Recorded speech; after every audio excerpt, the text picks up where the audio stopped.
साधक हो श्री अमृत मंथनेश्वर कल्किदत्त मंदिर, शिरूर, घोडनदी, जिल्हा पुणे, महाराष्ट्र येथील पंडित चतुर्वेद सायंटिस्ट श्री वत्सवक्षा भगवंत परमहंस परिव्राजकाचार्य श्री काशी विश्वेश्वरानंद सरस्वती महाराज उर्फ कर्डिले यादवराजे यांच्या अमृतवाणीत श्री लिंग महापुराण अर्थात श्री रामलिंग महापुराण कथा रोज सायंकाळी 8 ते 8:30 या वेळेत अवश्य लाभ घेणे. वक्रतुंड महाकाय सूर्यकोटि समप्रभ निर्विघ्नं कुरु मे देव सर्वकार्येषु सर्वदा. ओम गुरु ब्रह्मा गुरु विष्णु गुरुदेवो महेश्वरा गुरु साक्षात् परं ब्रह्म तस्मै श्री गुरवे नमः.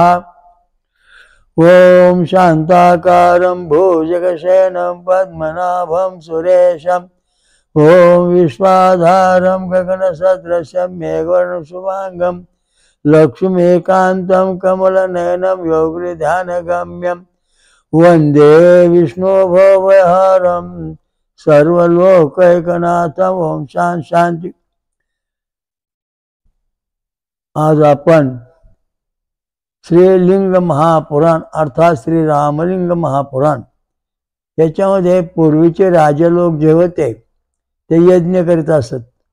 वंश वाढण्याकरता, प्रजेमध्ये शांतता पसरवण्याकरता आणि प्रजेची डोकी एकनिष्ठ होण्याकरता आंधळी पांगळी मुलं किंवा प्रजा तयार होऊ नये या दृष्टीने ते सर्व कारभार पूर्वी चालू असायचा. तसंच त्या जोपर्यंत वैदिक काळ होता त्या वैदिक काळामध्ये होम हवन जास्त होत असत आणि त्या होम हवनामुळं समाजाचं कल्याण होत असत. कसं काय कल्याण होत असत? होम हवनात असं काय, होम हवनात जो यज्ञ नारायण आहे त्याला 2 तोंड असून 7 जिव्हा आहेत आणि ह्या 7 जिव्हा ज्या आहेत हे 7 म्हणजे 7 छंद आहेत, 7 लोक आहेत. तर त्याच्याकरता भगवान कृष्णाने सांगितलं गायत्री छंद ही माझी विभूती आहे. म्हणजे गायत्री छंद आणि स्वरात जर आपण मंत्र म्हटलो तरच आपली प्रगती होते, तशी होणार नाही असं निक्षून सांगितलेलं आहे. त्याच्याकरता आपण या ठिकाणी एक तुम्हाला चित्र तयार केलेलं आहे. हे तुम्ही पाहू शकता की हे जे या ठिकाणी दिलेलं आहे चित्र की याच्यामध्ये रंगसूत्राच्या 23 जोड्या आहेत आणि हे जीव पेशी आपली पहिले 1 नंबरमध्ये. तर हे रंगसूत्र समतोल पडली पाहिजेत. ओम भुवं भुवा ओम स्वा ओम महा ओम जना ओम तपा ओम सत्यम ओम तत्सवितुर्वरेण्यं भर्गो देवस्य धीमहि धियो यो नः प्रचोदयात्. पहिल्या वलयामध्ये 7 रंगसूत्र आहेत, दुसऱ्या वलयामध्ये 8 आहेत, तिसऱ्यात 8 आहेत, सगळे म्हणून 23 रंगसूत्र जोड्या असून एका ठिकाणी 8व्या वलयामध्ये 1 जोडी नाही. त्याच्यामुळं त्या ठिकाणी लिंग परीक्षण होत, प्रगट होत. कोणतं व्हायचं ते जीवात्म्याचं रस चित्त दळलेलं आहे. तर सांगायचा मुद्दा असा आहे की हे जे रंगसूत्र आहेत ही आपल्या शरीरामध्ये कशी पडली पाहिजेत, कशा अवस्थेत पाहिजेत हे या ठिकाणी दाखवलेलं आहे. आता या ठिकाणी ही 8 रंगसूत्र, प्रत्येक ठिकाणी 8 गोल पेशीमध्ये रंगसूत्र दाखवले, 8 जोड्या 8. तर त्याच्या पुढे अशी रेषा दाखवली, सरळ रेषा. ही सरळ रेषामध्ये हे मंत्र म्हटल्यानंतर ह्या रंगसूत्रावर त्या रंगसूत्रावर बरोबर 8 ठिकाणी हे रंगसूत्र समतोलपणामध्ये आहेत. म्हणजे 3 मागं पुढं काय नाही, 45 कोणामधून या 8 रंगसूत्र 23 रंगसूत्र जोड्या बसलेल्या आहेत. त्यामुळं आपलं जीवन जे आहे, जीव म्हणजे शरीर तयार होतं त्या रंगसूत्रातून तयार होतं. मन बुद्धी चित्त अहंकार, पृथ्वी तेज वायू आकाश, मन बुद्धी चित्त अहंकार, हे आपलं शरीर जे आहे हे सगळी बॉडी या रंगसूत्रातून तयार होते. ही जर रंगसूत्र व्यवस्थित पळली नाहीत, 2 नंबर बघा, तर ते रंगसूत्र कशी पळलेत, मग या ठिकाणी वेडी वाकडी अशी संतती किंवा प्रजा तयार होते. माणसाचा जीवनामध्ये त्याचा परिणाम होतो. आता हे पहिलं रंगसूत्र जे आहे हे शास्त्र शुद्ध आणि परिपूर्ण आहे. ते रंगसूत्राची जोडी जेव्हा आपल्या शरीरात तयार होईल, तशा प्रकारचे रंगसूत्र जे आपल्या जीवपेशी राहतील, तेव्हा आपला कुठल्याही प्रकारचा आजार दुखणं भानं होणार नाही आणि आपला दैविक आध्यात्मिक भौतिक हे सगळे सुख प्राप्त होणार. आपल्या शरीरातला EEG, मेंदूतला हृदयातला ECG हे सगळे या रंगसूत्रावर आधारलेले आहे. हे रंगसूत्र व्यवस्थित नसतील, या इकडसारखे तुमचे मेंदूचा EEG चांगला निघणार नाही, हृदयातले कार्डिगाम चांगले येणार नाहीत. तर या दृष्टीने हे आपल्या शरीरामध्ये फार महत्वाचा मुद्दा आहे. गायत्री मंत्राशिवाय ही रंगसूत्राच्या 23 जोड्या जीवपेशीमध्ये समतोल राहू शकत नाही. आता समजा आपण बंबलो ओम एकदंता विद्महे वक्रतुंडाय धीमहि तन्नो दन्ती प्रचोदयात्, गायत्री छंदात म्हणलो म्हणजे त्या जोड्या बरोबर पाहिजे. किंवा ओम नारायण विद्महे वासुदेवाय धीमहि तन्नो विष्णू प्रचोदयात्, तरी या रंगसूत्रा जोड्या बरोबर पाहिल्या. ओम तत्पुरुषाय विद्महे महादेवाय धीमहि तन्नो रुद्रा प्रचोदयात्, तरी या रंगसूत्रा जोड्या त्या जीवपेशी व्यवस्थित आहेत. आणि आपण समजा ओम नारायण विद्महे भास्कराय धीमहि तन्नो सूर्याय प्रकाशोदयात् म्हटल्यानंतर ह्या रंगसूत्रा जोड्या पद्धतशीर पडलेल्या आहेत. प्रत्येकाच्या रक्तगटाप्रमाणे मंत्र संदेश आहेत. छंद भगवान कृष्णाने भगवद्गीतेत सांगितले, छंद गाय छंद माझी भूत, की आपल्या शरीरावर काय परिणाम करते. ती छंद जरी व्यवस्थित नाही उमटले, ती 2 नंबर जे पेशी दाखवले इथं रंगसूत्र आहेत, पण ते वाकडे तिकडे पडलेले आहेत. मग त्यावेळेला जे मनुष्य आहे त्याच्या पेशी बिघडलेल्या आहेत, त्यामुळं त्याचं शारीरिक कार्य व्यवस्थित चालणार नाही आणि त्याच्या जीवनातलं पण चालणार नाही. 1 नंबरचे पेशी जे रंगसूत्र जर व्यवस्थित असतील, तर मेंदूमधली जी 36,000 केंद्र आहेत ती व्यवस्थित कार्य करतात. तर या ठिकाणी जी आता पहिली परिस्थिती आहे, त्याच्यामधून तुमचं डोकं, घसा, डोळे, कान, नाक, हात, पाय सगळे अवयव ह्या रंगसूत्रामार्फत व्यवस्थित तयार होतात किंवा जन्म येतात आणि ते शरीर तुमचं व्यवस्थित ठेवतात. म्हणजे आपलं जीवन सुरक्षित आहे. याच्याकरता आपल्याला गायत्री मंत्रातून विधी म्हणावा. गायत्री मंत्राचे अक्षर 24, त्यात हे 23 अक्षर भरता येते. ओम जोड्या 24 होतात. म्हणजे बघा एक किती सुंदर लिखाण केले बघा. तत् सवितुर्वरेण्यम हे 7 अक्षर आहेत. ही पहिली 7 अक्षर म्हणजे 7 रंगसूत्रांच्या जोड्यावर परिणाम करणारे आहेत. ओम जोडला मग ते 8 अक्षर तयार होतात. बघा ना किती सुंदर गायत्री मंत्राची पहिलीच ओळ सांगितलेली, ओम तत् सवितुर्वरेण्यम. ही पहिली जी 7 रंगसूत्र जोड्या आहेत पहिल्या ओळीमध्ये जीवपेशीमध्ये, तर त्या 7 रंगसूत्र जोड्यावरती 7 अक्षर परिणाम करतात. त्या 7 अक्षरातून ते अक्षर बाहेर पडतात. ते काय काम करतात, कशी करतात, आपलं गुरुदेव महात्म्यात तुम्ही पाहिलं तर वर्ण अक्षराशी म्हणा विश्वामित्र अशा दृष्टीने सगळे निर्णय इथं होतात. तर हे 7 अक्षर आहेत. आता दुसरी फेरी बघा, ओम तत्सवितुर्वरेण्यम भर्गो देवस्य धीमहि. हे 8 अक्षर बघा. दुसऱ्या बोलामध्ये 8 अक्षर बरोबर 8 रंगसूत्रांच्या जोड्या दाबून 8 प्रमाणामध्ये ठेवतात. तिसरी ओळ धीमहि धियो यो नः प्रचोदयात्. हे 8 अक्षर म्हणजे तिसऱ्या सरस्वरचं वलय जे आहे जीवपेशीचं, त्याच्या जी रंगसूत्राच्या 8 जोड्या आहेत त्या बरोबर समतोल एका समोर ठेवलेल्या आहेत. हे गायत्री मंत्राचा महाप्रभाव. ज्याला गायत्री मंत्र येत नाही त्याने गायत्री मंत्र ऐकायचा. कुठलंही वाकडं तिकडं गाणं म्हणून उड्या मारून ही जीवपेशी जी बिघडलेली आहे वाकडे तिकडे रंगसूत्र, ते तुमचा वंश, मूळदोष, अनुवंशिक दोष सगळे तयार करत. आणि पहिली जी 1 नंबरची आहे त्याचा अनुवंशिक दोष तयार होत नाही. पाठीमागच्या जी पिढ्या आहेत पूर्वी जन्मातल्या किंवा काही ते आपल्याकडे येत नाही, नष्ट होतात. हे शास्त्रीय पद्धत आहे. मग आता याला तपासणी कशी करायची?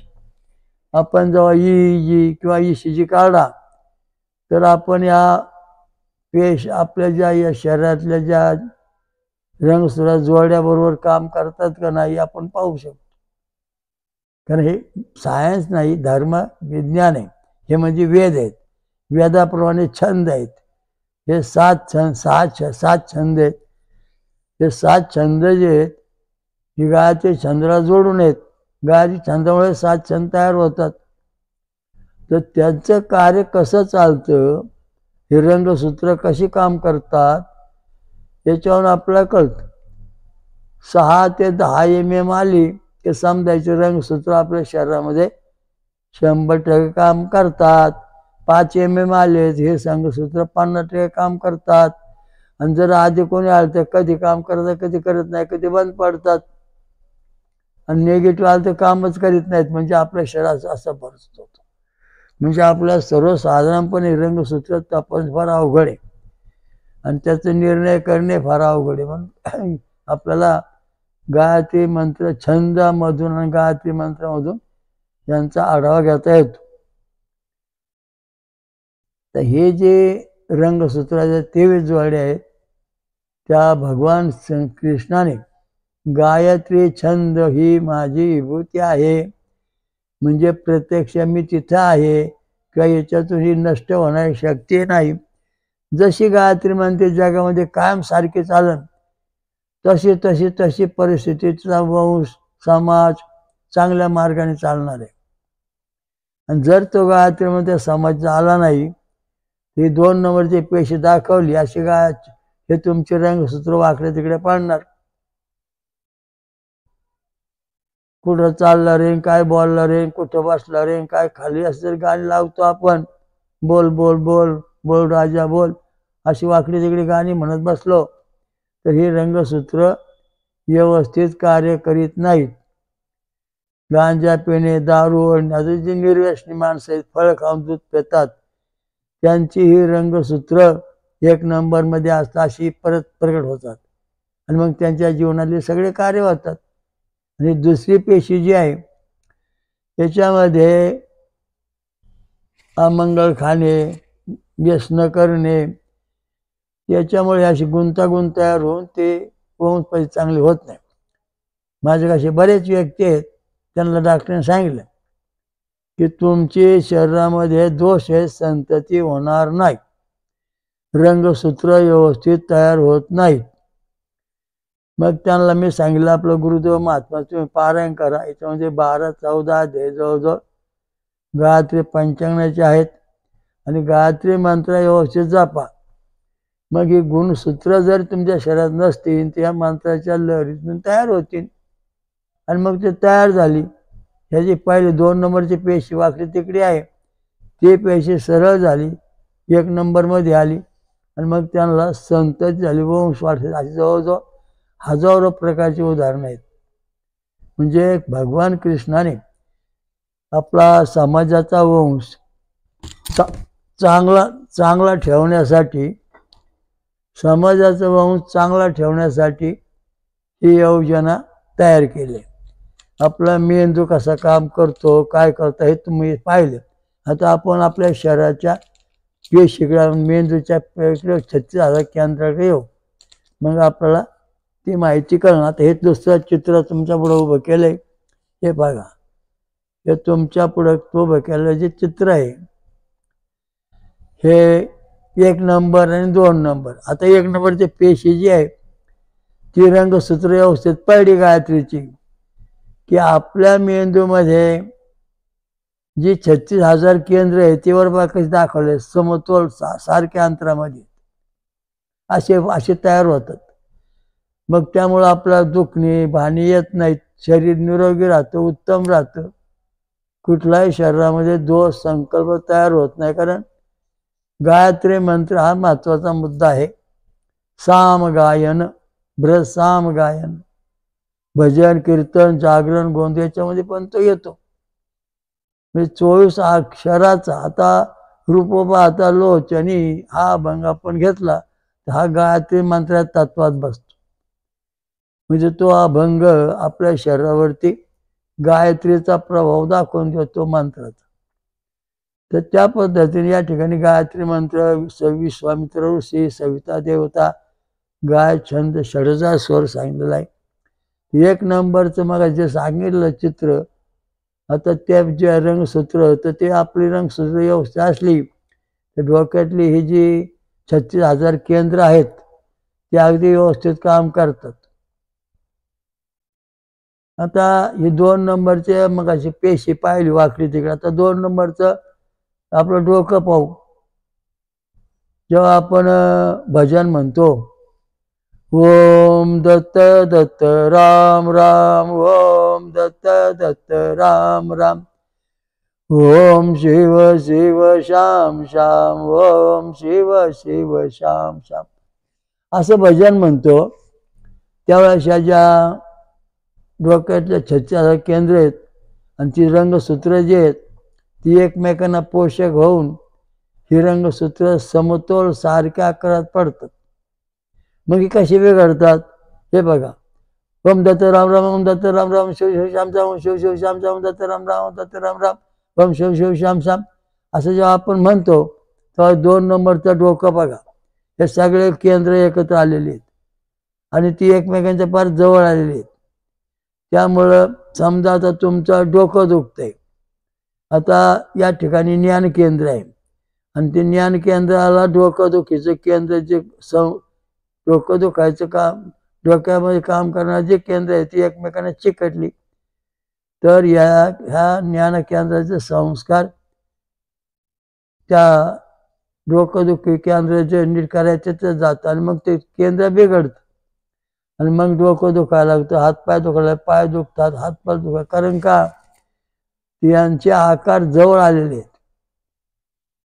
म्हणजे आकार जो अंतर जे आहे ते समजा 1 mm असेल किंवा 2 mm असेल तर ते तुमचं अर्धा mm 1.5 mm आलं तर ते एकमेकांना आकर्षण, तिकडचे संस्कार ह्या केंद्र, हे संस्कार केंद्रात जातात. आता साधी गोष्ट सांगतो. ओम आमी मी रु लु लु लु आई ओम हा, ओम कम खम गम घम नम चम ढोळक्षाज्ञम, हा मंत्र आपण हे अक्षर जपू. हे मूळाक्षर जेव्हा आपण मूळाक्षर जपू कशी, ओम अम अम इम इम Om Om Rome Rome Rome Rome हे ऐ अम हा, ओम कम खम गम घम नम डम डम डम डम डम धम धम बम भम यम रम लम, ओम शम शम शम हळक्षज्ञम, अशी अक्षर आपण जेव्हा जपू तेव्हा मेंदूतील ही जी 36,000 केंद्र आहेत ते अगदी समतोल मध्ये 2-2 यमाचं यम अंतर असणारे किंवा अर्धा MM अंतर असणारे असतील तर ती एकमेकांचे संस्कार एकमेकांमध्ये येऊन देत नाहीत. आता तुम्हाला सांगितलं तुम्हाला सांगितलं राम हे अक्षर लिहा. आता राम तर र आणि म ही 2 केंद्र जे आहेत ती एकमेकांना बरेच अंतरावर आहेत. त्यामुळे दोघांचे उच्चार त्या व्यवस्थित होऊन बुद्धीत प्रवेश होऊन मग आपण राम हे अक्षर व्यवस्थित लिहितो. आणि जर बुद्धीचं 2 केंद्र आहेत, रचं केंद्र आणि मचं, ही 2 अक्षरी केंद्र जर समजा 1-1 MM अंतरावर आली आणि एकमेकांना चिकटली तर रम रम राम ले राम, लांब लिहिणार, राम लिहिणारच नाही, लांब. कारण त्या केंद्राचे संस्कार बिघडले मेंदूमध्ये. मेंदूतले संस्कार बिघडल्यावर राम म्हणायचं तो लांब म्हणणार. म्हणजे अशी आपल्या केंद्रामध्ये अदलाबदल होते. कारण त्यावेळा ही जो 2 नंबरचे पेशी डोकं दाखवलं ना, तिथे केंद्र सगळी जवळ आलेली आहेत. आणि ज्या माणसाची सगळी केंद्र एकमेकांजवळ येतील तेव्हा त्याला कुठलाच आजार सोडित नाही. डॉक्टर त्या आजाराला बरा करू शकत नाही. तो कोमात जाण्याची शक्यता असते किंवा त्याचं रामराम होण्याची अवस्था असते. कारण का, ही सगळी केंद्र डोक्यातली एका जागी आली. म्हणजे डोक्यातला EEG बिघाडा, हृदयातला ECG बिघाडा, कार्यक्रम बंद झाला, सगळं डोकं फिरलं. तर अशा बऱ्याच व्यक्तींची आपण केंद्र मशनीत पाहिलेली आहेत, तपासलेली आहेत. जे लोक गायत्री मंत्र व्यवस्थित जपतात, रंगसूत्र सरळ असून 36,000 केंद्र व्यवस्थेवर समतोल अंतरामध्ये आहेत. आपल्या डोक्यामध्ये 36,000 केंद्र आहेत. प्रत्येक केंद्राला 1,000 तंतू आहेत. प्रत्येक तंतू अनंत तंतू आहेत आणि 10,000 कोटी एवढे आपल्या डोक्यात जीवपेशी आहेत. आता विचार करा, ह्या 10,000 कोटी जीवपेशी आपल्या डोक्यात आहेत. मी एकमेकांना डाळिंबाच्या दाण्यासारखे चिकटून आहेत आणि ते डाळिंबाचे दाणे स्वतंत्र आहेत. एकमेकांना चिकटले जरी असले तर स्वतंत्र आहेत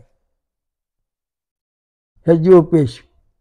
आणि जर हा डाळिंबाचा दाणा जर असा 2 दाणे एकमेकांना चिकटून जर घर्षण होऊन आत एकमेकांत घुसले तर ह्या दोन्ही दाण्यांचं जी अवस्था आहे म्हणजे स्वतंत्रपणा तो बिघडलेला आहे. तशा प्रकारची आपली जी 36,000 डोक्यामध्ये 10,000 कोटी जीवपेशी आहेत त्या एकमेकांना चिकटून जर ह्या अर्धी त्याला चिकटली ती याला, तर त्यांचे संस्कार बिघडले म्हणजे आपल्या शरीरातले तारतम्य बिघडायला सुरुवात होते. म्हणजे इतकं सूक्ष्म आहे आपल्या डोक्यात आणि 100 अब्ज एवढे तंतू आहेत. म्हणजे ह्या मेंदूमध्ये इतकी जोरात घटना आहे ते आपण प्रत्यक्ष पाहतो.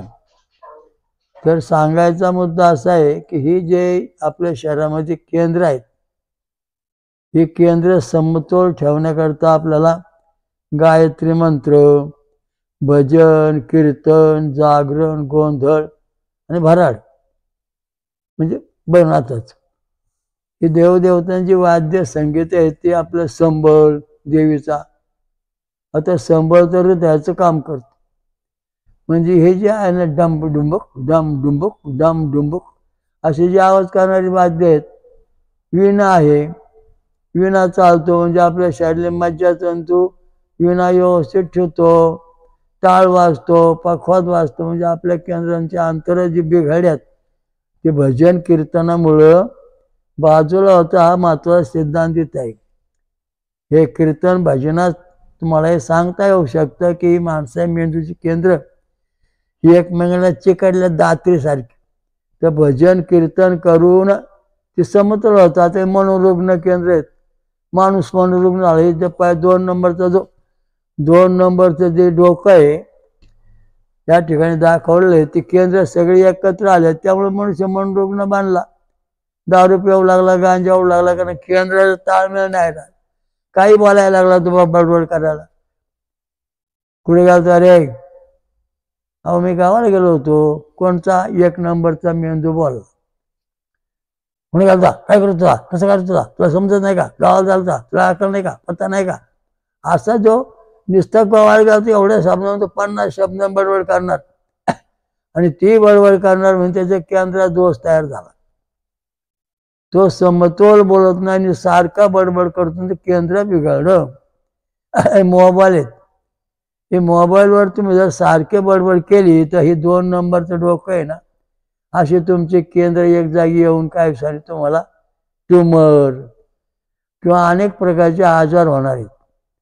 तेव्हा मेंदू किंवा मोबाईलवर बोलताना किंवा कुठे ऐकताना ते समतोल राहिले पाहिजेत. गायत्री मंत्र जपला पाहिजे. प्रत्येकाने गायत्री मंत्र जपल्यानंतर आपण तो ब्राह्मणाला बोलतो आपले सत्यानाच्या पूजा घाल. मग तो म्हणतो ओम भू ओम भुवा ओम स्वा ओम महा ओम जना ओम तपा ओम सत्यम ओम तत्सवितुर्वरेण्यं भर्गो देवस्य धीमहि धियो यो नः प्रचोदयात्. सत्यनारायणाची पूजा घालतो म्हणजे काय? सत्यनारायणाची पूजा कशाला घालतात? अमुक कसं करता? अहो वेड्या हो, तुम्हाला अजून ज्ञान झालं नाही. तुम्ही प्रत्यक्ष तुमच्या डोक्यातल्या जीव पेशी तपासा मग बोला. फोटो काढा ना, ओरडू नका, फोटो काढा. अज्ञानवादी हो, फोटो काढा. देवधर्मात काय किंमत आहे ते बघा आणि मग बोला. ब्राह्मण क्षेत्र काय सांगतो, वेद मंत्र म्हणणारे काय, भजन कीर्तन काय सांगतात, जागरण गोंधळ म्हणणारे काय सांगतात. याच्या आधी तुमच्या ईसीजी काढा. नंतर तुमच्या मेंदूंची केंद्र कुठं कुठं आहेत ते काढून घ्या आणि त्याच्यानंतर ही केंद्र भजन कीर्तन ऐका आणि मग माइंडने परत फोटो काढा डॉक्टरकडे जाऊन. तेव्हा तुमच्या मेंदूची जी केंद्र एकमेकांना चिकटली होती ती भजन कीर्तनाने गायत्री मंत्राने या संस्कारातून ती केंद्र अगदी समतोल पडलेली दिसतात आणि त्यामुळे आपलं जीवन सुरक्षित. अरे आम्ही देवाला गेलो होतो, त्या देवाचा गुण आला बरं का, आणि ह्या देवाचा नाही गुण आला, कारण हा देव खाणार आहे म्हणजे काम बिघडून टाकणार केंद्र, आणि हा देव न खाणार आहे म्हणून पाहतो. एक जण म्हणला माझं डोकं दुखतं, दुसरं म्हणलं माझं डोकं दुखतं. म्हणला मी आता या महाराजांकडे जातो, या ब्राह्मणाकडे जातो. एक जण म्हणला मी त्या खाणाऱ्याकडे जातो, तो जादू टोण्यावाला आहे, तो नीट करीन डोकं. गेले दोघं डोकं काढायला. आधी फोटो काढा त्यांना म्हणलं. फोटो काढे दोघांची मेंदू एक नंबरची परिस्थिती अशी, डोक्यात केंद्र अशी जवळजवळ आलेली, ओढून धरलेली, मेंदूचा थरथर कापणारी होती. मग हे जे विद्वान ब्राह्मण होते किंवा जे काय म्हणणारे होते त्यांनी गायत्री मंत्र म्हणायला सुरुवात केली. ओम भूम भुवा ओम स्वा ओम महा ओम जना ओम तपा ओम सत्यम ओम तत्सवितुवरेण्यं भर्गो देवस्य धीमहि धियो यो नः प्रचोदयात्. असा मंत्र म्हणायला सुरुवात केली. 2-4 दिवस सारखे मंत्र म्हणल्यानंतर याचं डोकं थांबलं दुखायचं. हा जो दुसरा होता खाणारा पिणारा, मंत्री छो, आगे मंत्र्या छो, व्याताळा छो, अमुक छो, तमुक छो, असं सगळे मंत्र छो छो म्हणत बसला. आणि पुन्हा दोघं एक जागी आले 8 दिवसांनी. म्हणजे माझं डोकं राहिलं चांगलं, ते म्हणा माझं राहिलंच नाही.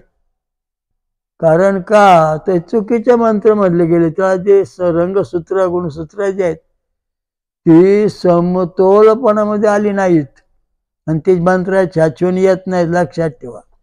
वेदाचा मंत्र गायत्री आणि भजन कीर्तन जागरण गोंधळ याच्यामधून ही केंद्र बरोबर येतात. जादूटवाना मंत्र तंत्र चेडे गोटे आणि ही केंद्र बिघडतात. जादूटवाना तुम्हाला लागला, करणी भूत चेडे डोक्यात घुसले भूत की 2 नंबर सारखे ही सगळे केंद्र एकत्र डोक्यात येतात आणि एकत्र आली की तुम्हाला वेळ लागतं. मग तुम्ही नीट होत नाही. आता आपल्याला लय मोठी करणी केली. जेव्हा तुम्ही शाकाहारी बनतान, फळं खातान, दूध पेतान आणि मग गायत्री मंत्र म्हणतान किंवा भजन कीर्तनामध्ये भाग घेतान किंवा गुरुमंत्र जपतान, चांगल्या सहवासात राहतान, तेव्हा तुमची एकमेकाजवळ आलेली जी केंद्र आहेत एक एम वर ती 1.5-2 एम वर येतील आणि मग तुम्हाला सुख शांती मिळेल, समाधान मिळेल. तसं मिळू शकत नाही. हा अत्यंत महत्त्वाचा मुद्दा आहे. दारू पिणारे, गांजा वाढणारे ही जी माणसं आहेत यांची पण ईसीजी काढला पाहिजे. तपासून पाहिलेलं आहे काय कायांचा, व्यसनी माणसांचा. त्यांची केंद्र उजव्या भागातली केंद्र चांगली काम करत डाव्यावर बिघडून गेली, पण डाव्या भागातली काय चांगली उजव्या बाजूला बिघडून गेली. आणि जे शाकाहारी आहेत किंवा फळाहारी आहेत त्यांची दोन्ही बाजूची केंद्र व्यवस्थित काम करतात. आता आपला उजवा मेंदू डावा मेंदू काय करतो? जर तुमचा उजव्या बाजूचा मेंदू जर समजा समतोल असेल आणि 6 ते 10 mm तुमची काळजी कामाला असेल, 3 नंबर 1 2 3, तर तुमचा धार्मिक उजव्या बाजूचा मेंदू धार्मिक कार्य करणार आहे. आणि जर डाव्या बाजूचा 4 5 6 ही जी बटणं आहेत ती जर पाहिली, ती बटणं जर समजा 6 ते 10 mm आली तर तुमचा डाव्या बाजूचा जो मेंदू आहे तो विज्ञान कार्य करतो. कॉम्प्युटर, गाडी घोडे बंगले माडे हे सगळे जे आहेत याच्यात चांगलं काम करतात, त्यात गोडी. आणि दोन्ही पैकी समजा जर तुमचा उजवी बाजूचा मेंदूची किंवा व्यवस्थित आहे, डावा कमी झाला तर तुम्ही फक्त धार्मिक बनणार, विज्ञानाबद्दल तुम्हाला आपुलकी वाटणार नाही. काय ते विज्ञान खरं आपल्याला, चला देवाचे नाव घेऊ, आनंद करू, भक्ती करू, तीर्थ करू, तीर्थयात्रेला जाऊ, तुम्ही ठरणार. साधू बनू, संन्यासी बनू, अमुक बनू, वैराग्य प्राप्त होतं. आणि दुसरा जो मनुष्य आहे त्याचा डाव्या बाजूचं केंद्राचा मेंदू मोठा आहे, 4, 5, 6 व्होल्ट मोठे आलेत, इकडचे रंगसूत्र काम करतात निम्या भागातली. तर ही जी परिस्थिती आहे रंगसूत्र करण्याची, तर तो विज्ञान, तर कॉम्प्युटर, गाडी घोडे, संशोधन, तांत्रिक मार्गात काम करणार, त्याला ते आवडणार, बाकी त्याला आवडणार नाही. तो देवाचं नाव घ्या, कसला देव धर्म काय नाही, मी नाही जाणीत, मला वेळ नाही, मी इकडे. त्याचं मेंदूची अवस्था अशी. आणि दोन्ही मेंदू जेव्हा समतोल असतील, काळी घाम 6 ते 10, आपल्या हृदय 6, तेव्हा दोन्ही मेंदू समतोल, नंतर आपली रंगसूत्र जोडी समतोल. आणि मग विज्ञानामध्ये जो माणूस आहे आणि धर्मामध्ये पण आहे, अशी फार थोडी माणसं आहेत. देवधर्म करणारे आणि विज्ञानामध्ये पण कार्य करणारी माणसं आहेत, इंजिनियर वगैरे, डॉक्टर, हे सगळे अशा पद्धतीने. डॉक्टर, इंजिनियर ही सगळी जी मंडळी आहे ही डाव्या मेंदूची आहेत. आणि जे धार्मिक साधू संत आहेत ते उजव्या मेंदूचे आहेत. आणि दोन्ही मेंदू समान आहेत, हे शास्त्रज्ञ आहेत. धर्मात आणि विज्ञानात हे दोघांचं समन्वय साधणारे आहेत आणि त्याच्यामध्ये त्यांना आनंद वाटतो. तर असेच आपल्या इकडे रंगसूत्र, गुणसूत्र याची पद्धत आता सांगेल. म्हणून गायत्री मंत्र हा जपला पाहिजे,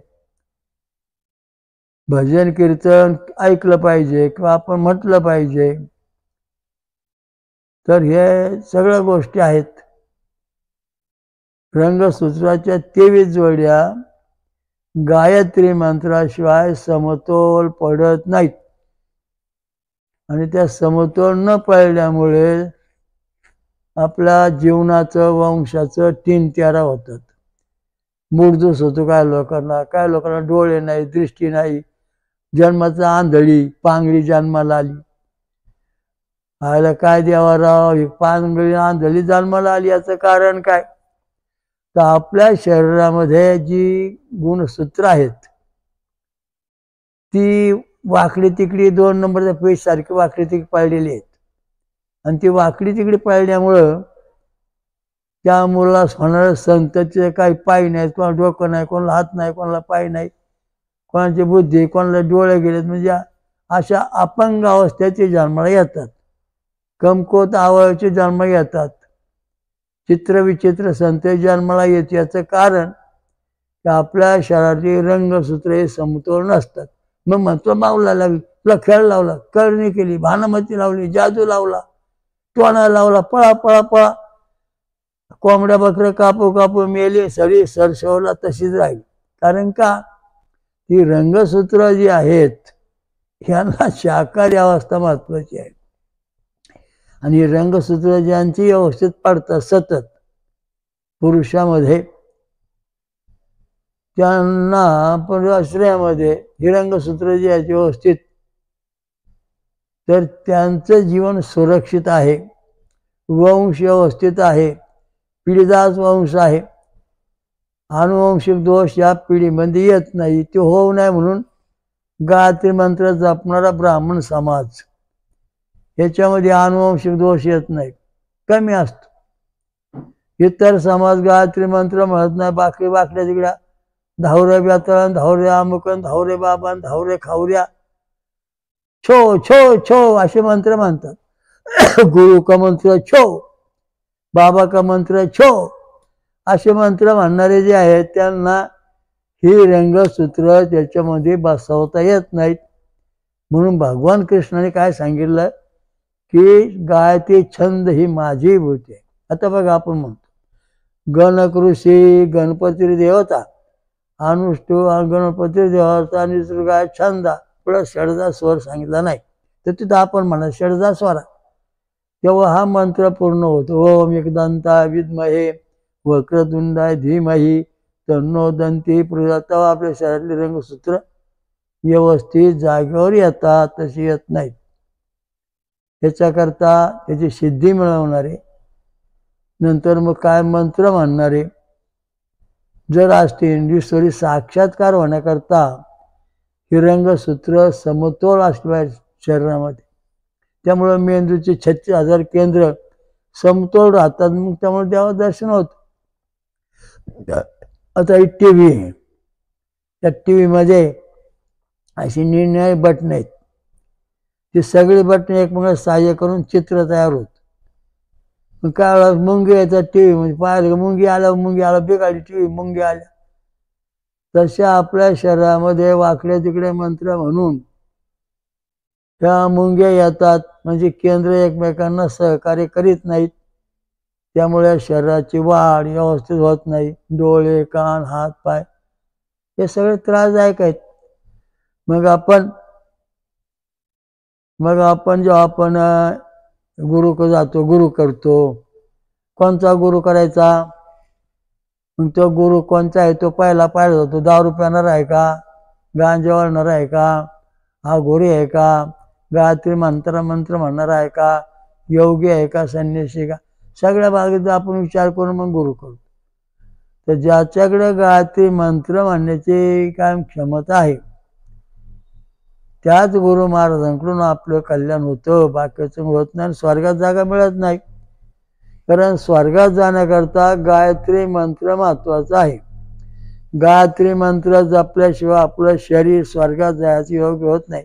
आता एक घर आहे, त्या घराला 4 खिडक्या आहेत. खिडक्या म्हणजे असे गज लावलेल्या खिडक्या आहेत, आणि बाहेर अशी जवळजवळ 5-50 मांजरं बसलेले आहेत. आणि घरामध्ये आतमध्ये दूध आहे, घरामध्ये दूध आहे, आणि ते दूध त्या मांजरांना प्यायचंय. मग ते सगळी मांजरं त्या खिडकीवर जातात. दोन्ही मिशा त्या खिडकीतून ज्याच्या जातील ते मांजर आत जातं, आणि ज्याची खिडकी जर गेल्यानंतर मिशा आत जात नाही, डोकं मोठं आहे, ते मागे जात. मग हे सगळ्या मांजर पाठवून गेले, एकच मांजर आत गेलं, बाकी सगळे बाहेर राहील. तशी लाखो माणसं जी आहेत, गायत्री मंत्राप्रमाणे शरीर बांधलं नाही तर त्यांना स्वर्गात प्रवेश नाही, अमृत मिळत नाही. अतिशय अडचण आहे पुढची. स्वर्गात जायचं म्हणजे गायत्री मंत्राशिवाय स्वर्गात प्रवेश होत नाही. हे मांजराचं उदाहरण पाहिलं ना तुम्ही, त्या मिशा त्या खिडकीला लागल्या की आत जात, आणि मिशा खिडकीत नाही मायल्या की ते मागे राहते, आत जाता येत नाही. तर या दृष्टीने ही महत्वाचा मुद्दा आहे. तसं आपलं शरीर जे आहे हे गायत्री मंत्राने योग्य बनलं पाहिजे, म्हणजे मग आपले जे देवाचं दार आहे त्या दारातून आपण बरोबर स्वर्गात जाऊ शकतो. ते जाणार नाही, कारण ते श्वासे खिडक्या लावलेल्या आहेत, हजारो प्रकारच्या खिडक्या. आणि त्याच्या पुढे ये, बी, अ, उ, म अर्धमात्रा, मग पुढे त्याचे गट. मग त्या गटातून त्या खिडकीपाशी गेला, मग त्या खिडकीतून पुढं फिरत राहायचं. पुढं पाहणार ते मांजर काय करतात, अशा 50 खिडक्या त्यात पाहतात. ज्या खिडकीतून मी आत जाते लागते त्यातून आज गेले. तसं आपण गायत्री शरीर तयार असन तरच स्वर्गात प्रवेश मिळतो, तसा मिळत नाही. कारण का, पोलीस भरती गाव आहे ना, किती उंची, 163, 65 काय असेल, 36. पोलीस भरतीमध्ये योग्य आहे, तो घ्या याला. आणि याची 32, उंची 150. हा मापात बसत नाही, याला भरती करून घेता येत नाही. म्हणजे विमान पायलट या सगळ्या ठिकाणी अशा अटी आहेत. तर ह्या ज्या अटी आहेत, या अटीप्रमाणे आपलं शरीर सुद्धा स्वर्गात सुद्धा अटी आहेत. उठला सुटला चालला वर, मला जपतो ना, देवाचं नाव घेतो ना. रंगसूत्र व्यवस्थित पडली पाहिजेत, मेंदूची 36,000 केंद्र समतोल पाहिजेत, गायत्री मंत्राने शरीर व्यवस्थित बनलं पाहिजे. आणि हे बनवण्याचं काम फक्त आपल्या ग्रंथात आहे. गुरुदेव महात्म्यात भगवान शंकराला पार्वतीने विचारलं की तुम्ही कोणत्या मंत्रात जप करता आणि दररोज स्वर्गात कसे काय जाता येता फिरता कसे काय? तर भगवान शंकराने पार्थला सांगितलं की मी गायत्री पंचांग साधन करतो. 5 साधनं गायत्रीची, ती आपल्या गुरुदेव महात्म्यात दिलेली आहेत, ती साधना करतो. त्यामुळं गायत्री मंत्राप्रमाणे माझं शरीर व्यवस्थित आहे, मापात. त्यामुळे मी स्वर्गात जातो, पृथ्वी होतो, स्वर्गात जातो, पृथ्वी होतो, कुठेही फिरू शकतो. सगळ्या जगाचं कल्याण करायला फिरतो. मग पार्थून सुद्धा ओम भूर्भुवः स्वहा गायत्री मंत्र म्हणायला सुरुवात केली. तिने बी आपलं शरीर बनवलं आणि मग स्वर्गात जाण्यानं सुरू केलं. तर जगामध्ये पहिली गायत्री मंत्राचं शरीर शुद्ध करण्याचा मंत्र शंकराने जपला. पार्वतीनंतर नंतर देवाने सगळ्या. त्याच्यानंतर श्रीराम, श्रीकृष्ण, दत्त यांनी याच गायत्री मंत्राचा अभ्यास केलेला आहे. तेच मंत्र आपण आपल्या गुरुदेव महात्म्यात दिलेले आहेत. 14 दिवस जवळजवळ आपण त्याचा अभ्यास केला पाहिजे, म्हणजे आपलं शरीर स्वर्गात जाण्याकरता योग्य होईल. तसं होत नाही. पोलीस भरतीला इतकी उंची पाहिजे, छाती इतकी पाहिजे, मग तो पास घेतला पोलीस भरती, झाला भरती. 36-32 उंची 150, त्या घेतच नाहीत, कारण ते पोलिसांच्या मापाचं कोष्टक. तसं स्वर्गात जाताना सुद्धा तुम्ही गेले ना, पहिले तुमची उंची मोजणार, तुमचं गायत्री मंत्र शरीर बरोबर आहे का पाहणार, तिथं पार हे करीन, मग तुम्हाला सोडणार, मग तुम्ही आत जाणार, मग देवाला भेटणार. तसं भेटू शकत नाहीत. आणि परमेश्वर साक्षात्कार होण्याकरता आपलं शरीर सुद्धा गायत्री मंत्राचं तत्वाचं पूर्ण बनलं पाहिजे, तेव्हा आपला देव धर्म साक्षात्कार होत. तसं होत नाही. 2 नंबरमध्ये जिथं पेशी आणि डोकं दाखवलं, तशी जर आपली अवस्था झाली तर भूत दिसणार, देव दिसणार नाही, कारण आपले विचित्र अवस्था शरीरात झाली. आणि त्याच्याकरता आपल्याला हे आजचा जे महत्त्वाचा मुद्दा आहे तो देवी, गायत्री देवी छंद. याच्याकरता लिंग महापुराणामध्ये, अर्थात श्रीरामलिंग महापुराणामध्ये जे राजे लोक होते ते हमेशा यज्ञ करीत असत. आणि त्या ब्राह्मण लोकांना, ऋषीमुनींना जमिनी इनाम दिलेलं असत. तिथं 24 तास यज्ञ, गाय दिलेल्या असतात, भरपूर तूप असत. आणि होम हवन व्यवस्थित चाललेलं असत. रोज मंत्र म्हणणार, आहुती देणार. आणि तिथून त्याच्यामुळं आपले जीवनातले रंगसूत्र, डोक्यातले मेंदू 36,000 केंद्र आणि देवदेवता यांचा पण साक्षात्कार, हे सगळं समतोल राहत होतं पूर्वीच्या काळामध्ये. आता आपलं फक्त उड्या मारायचं काम आले, बाकी सगळं संपलं. जे मंत्र म्हणा पाहिजे ते आपण म्हणतच नाही, तिसरंच करीत चाललोय. त्यामुळं ही अराजकता माझं चाललेली आहे. आंधळी पांगळी या लोकांची लोकसंख्या वाढत चाललेली आहे. हे ज्या जीव पेशी बेघाड्यात ना, असे वाकड्या तिकडे पडले का त्यांच्याकडे हिजडे जन्माला येतात. ह्या वाकड्या तिकड्या पेशा माणसाच्या तो हिजाडा बनतो, म्हणजे तो तृतीयपंथी तयार होतो. त्याच्या शरीर रंगसूत्र हे थोडी कमकुवत झालेली असतात. तर माझ्याकडे काही असे रंगसूत्र असलेली काही मंडळी होती. त्यांनी सांगितलं आम्हाला देवाने असं करून टाकलं. म्हणतच तो केला नाही, तुम्हाला सोपा मार्ग आहे. तुम्ही गायत्री मंत्र म्हणा 2-3 वर्षासारखा.